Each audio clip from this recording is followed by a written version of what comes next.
আসসালামু আলাইকুম ভিউয়ার্স, আপনারা দেখতে পাচ্ছেন একটি ইলেকট্রিক অটোরিকশা নিয়ে কাজ করছি। এই ইলেকট্রিক অটোরিকশাটি সমস্যা ছিল, আপনার লাইট জ্বলতো না এবং হর্ন কাজ করে না, ব্যাকলাইট এগুলো কোনো কিছুই অপারেট হচ্ছিল না, যার কারণে আমাদের কাছে আসছে। এখন আমরা সমস্যাটি খুঁজে বের করেছি। এই যে দেখতে পাচ্ছেন, এটি এসি টু ডিসি কনভার্টারের সমস্যার কারণে লাইট হর্ন কোনো কিছুই অপারেট হচ্ছিল না, লাইট ঠিকভাবে জ্বলছে না, হর্ন ঠিকভাবে বাজছে না, ব্যাকলাইট এগুলো কোনো কিছুই অপারেট হচ্ছিল না, যার কারণে গ্রাহক আমাদের কাছে আসে। এখন আমরা সমস্যাটি খুঁজে বের করে কনভার্টারটি স্থাপন করছি। কনভার্টারের সাথে দুইটি করে তার ঢুকছে, ইন আউট। এখন আমরা তারটি সংযোগ দেব। আপনারা দেখতে পাচ্ছেন ভিউয়ার্স, এই যে নিউট্রাল সংযোগ, কালো তারটি দেখতে পাচ্ছেন, এই পাশ ও পাশে দুইটি কালো তার।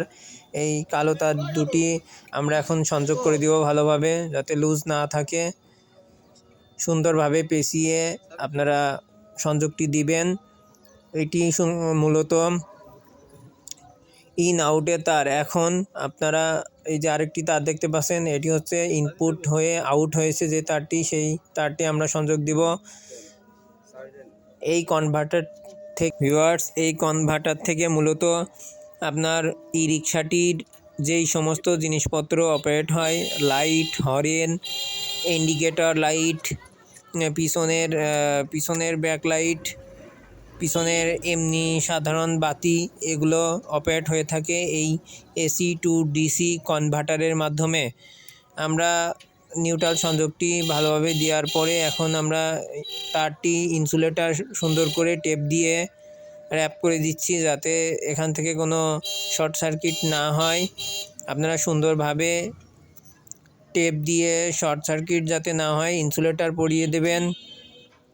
প্রত্যেকটা তারের সংযোগ ঠিক আছে কিনা এগুলো চেক করে আপনারা সুন্দরভাবে টেপ দিয়ে আপনারা র্যাপ ভিউয়ার্স আপনারা সুন্দরভাবে র্যাপ করে দিবেন। এবং এই যে কাজটি আমরা এখন আপনাদেরকে দেখাচ্ছি, এই কাজটি যদি কোনো ভিউয়ার্সের বুঝতে অসুবিধা হয় অবশ্যই ভিউয়ার্স আপনারা কমেন্ট বক্সে কমেন্ট করবেন। আমি আপনাদের পুনরায় সংযোগটি দেখিয়ে দেব। এবং আপনাদের ভিউয়ার্স আপনাদের কাজটি যদি ভালো লেগে থাকে তাহলে চ্যানেলটি লাইক, কমেন্ট অ্যান্ড শেয়ার এবং সাবস্ক্রাইব করে আমাদের পাশেই থাকবেন। ভিউয়ার্স আপনাদের একটি সাবস্ক্রাইব আমাদেরকে নতুন কাজ করতে উৎসাহিত করবে।